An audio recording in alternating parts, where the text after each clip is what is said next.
Earlier this year, we witnessed the long-awaited debut of Matt Reeves' The Batman, and we can honestly say it lived up to its hype. Aside from Robert Pattinson's portrayal of the Caped Crusader, many also praised Paul Dano's rendition of the Riddler. For today's episode, we'll be talking about the Batman. Paul Dano's Riddler's name actually got a surprising origin. Find out all about this and more in today's video. Readers will learn how the villain earns his moniker Nigma in the forthcoming Paul Dano DC Comics miniseries Riddler Year 1, as it receives a fresh origin. Just a fair warning, but major spoilers for Year 1, Number 1 by DC Comics are ahead. DC Comics has disclosed the origin of Paul Dano's The Batman Riddler's name, Nigma, a new companion comic written by the actor who delves further into the history of the character. Nigma.org, a website where Edward Nashton was radicalized and promoted as a genius, Riddler Year 1, Number 1, suggests that the villain derived his moniker from the previous location where he didn't have to hide in shame. For his portrayal of the Riddler in The Batman, Paul Dano won praise from critics. In this version of the villain, Dano portrayed a serial killer who was determined to expose corruption among Gotham City's elites through violence and puzzles. His background includes being supported by other message board users who believed that his sinister deeds had saved Gotham, which gave him the self-assurance to turn into a murderer using his sophisticated riddles. However, a DC Comics tie-in has just revealed how he will get his title Nigma,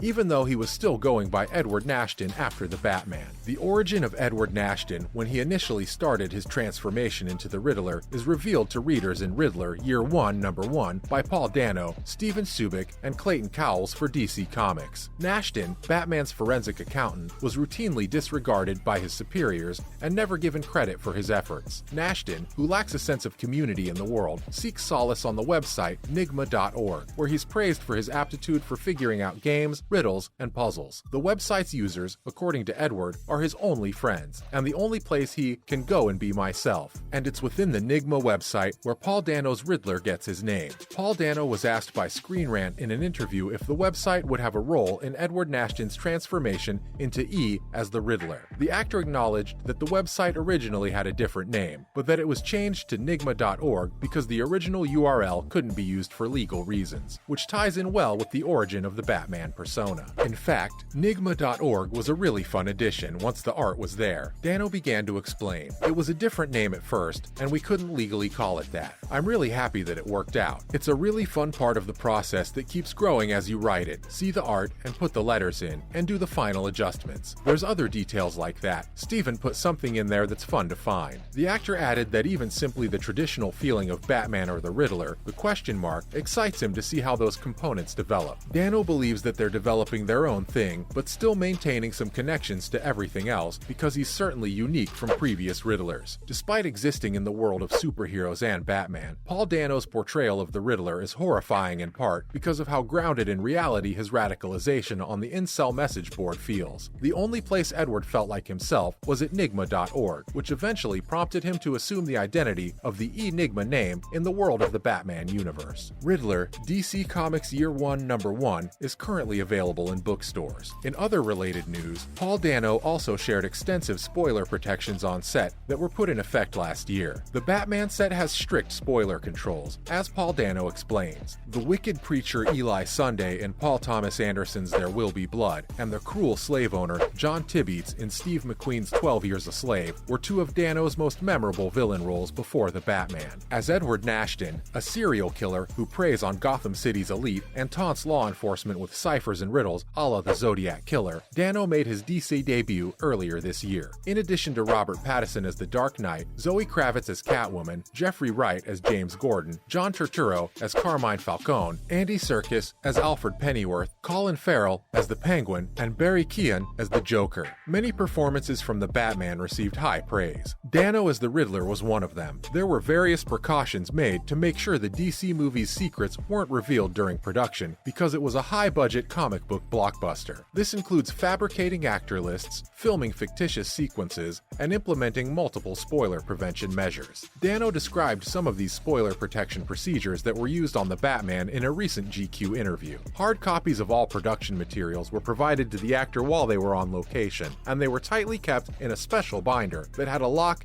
and a tracking device. Here's what the actor has to say about the ordeal at the time. "Don't lose this, put it in your special binder. This was the first time I had a binder with a locking code on it. Then, they added a tracking device. But that's that's not all there is to it. The Batman's intense spoiler protection went even further. Dano's unique binder couldn't compare to the Batman's thorough spoiler protection. Cast listings for the movie stated that Kean would be playing GCPD officer Stanley Merkel, and director Matt Reeves even staged scenes with the actor dressed as a cop to confuse viewers. Even though leaks and rumors were unavoidable, Kean's role as the Clown Prince of Crime wasn't made public until the Batman's climactic scene. Officially given the title Unnamed Arkham Prisoner, Reeves subsequently admitted he was portraying the infamous bad guy, and a scene from the Batman that was cut out showed more of Kean's interpretation of the Joker. The Batman's stringent spoiler protection tactics have largely paid off. Thus, it's likely that the sequel will follow the same procedures. The Batman 2 was revealed earlier this year, and while it features Pattinson and Reeves returning, further information is still scarce. This can be upsetting for fans who are currently unaware of the plot and antagonists of the sequel. And speaking of the Joker deleted scene, the cut sequence just proved that the late actor Heath Ledger's Joker still can't be beat. There could have been more of Barry Keoghan's Joker in the Batman, since Matt Reeves cut out a sequence in which he and Robert Pattinson's Batman interrogated one another. However, this moment also demonstrates that Heath Ledger's Joker still hasn't been defeated. The most recent Batman adaptation was Matt Reeves' The Batman, which showed a youthful Bruce Wayne in his second year of being the secretive vigilante Batman, combating crime in Gotham City. Batman is one of the most well-known and adored comic book characters. The Joker made a brief appearance in the Batman's final cut, but a deleted scene revealed more of this unpopular portrayal of the Clown Prince of Crime and demonstrated that Heath Ledger's Joker was still the best. We know Barry Keoghan will do great as the Joker, but from what we've seen, Heath Ledger's Joker still can't be beat. Keoghan's portrayal of the Joker is physically intimidating. His laugh is as maniacal as it should be, and his mannerisms are very much what you would expect from the Joker. However, the scene is so brief that it doesn't fully demonstrate Keoghan's interpretation of this well-known villain. It does, however, offer a point of comparison to Heath Ledger's Joker in The Dark Knight, as both Jokers were interrogated by their respective Batmans. Although Keoghan's portrayal of the Joker was intriguing, it wasn't as terrifying as it was with Ledger's. The Joker played by Heath Ledger was more realistic and psychopathic than earlier iterations, especially Jack Nicholson's and Tim Burton's Batman, which tended to be funny and over the top. Ledger's Joker was unpredictable in every manner. Ledger's portrayal of the Joker set a standard that was far too high for subsequent portrayals. Just look at Jared Leto's Joker in the DC Extended Universe. While Keoghan's performance won't necessarily be subpar or incapable of frightening the audience, he most likely won't be able to top Ledger's Joker. So will we get to see Barry Keoghan's Joker in the Batman sequel? The Batman's final hint of the Joker makes it relatively simple for him to return in a sequel, but the issue is that the Batman 2's direction isn't quite apparent. The Batman 2 was first shown in April at a Warner Bros. CinemaCon panel, but since then, the studio has undergone significant upheaval as a result of a significant merger that allowed Warner Bros. To emerge. The DCU and other DC branches underwent a lot of adjustments as a result of the discovery. There haven't been any new developments regarding the production of the Batman 2, even though it's highly likely that Barry Keoghan will return as the Joker. And that's everything we have on Paul Dano's The Riddler, as well as other details about Matt Reeves' The Batman. Did you like the actor's version of the Riddler? Let us know in the comments section below. Before you go, don't forget to leave a like and subscribe to our channel with the notification bell on for more videos like these. Thanks for watching, and see you again next time.